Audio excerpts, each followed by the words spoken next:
So I'm here day 27 post hair transplant with Dr. Alexander. Now, don't be fooled. My hair didn't just grow in like this overnight. I'm just showing you an example of what it looks like to use the hair fibers. So I happen to have some from like ages ago. When I worked at a hotel, I used to wear them all the time. Yeah, so it's just this fine powder basically that you just sprinkle on your head. It comes in all different colors, so you can match your hair color. And yeah, it just kind of bonds to the hair on your head and pretty much stays there all day until you wash it out.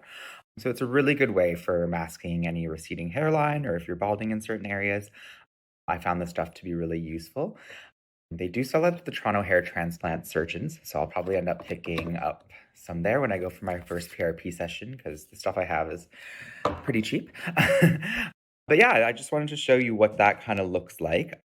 I love the product and it's fairly inexpensive, great way, especially after the hair transplant when things are starting to, shed or grow back, just to hide those areas where it's quite visibly bald.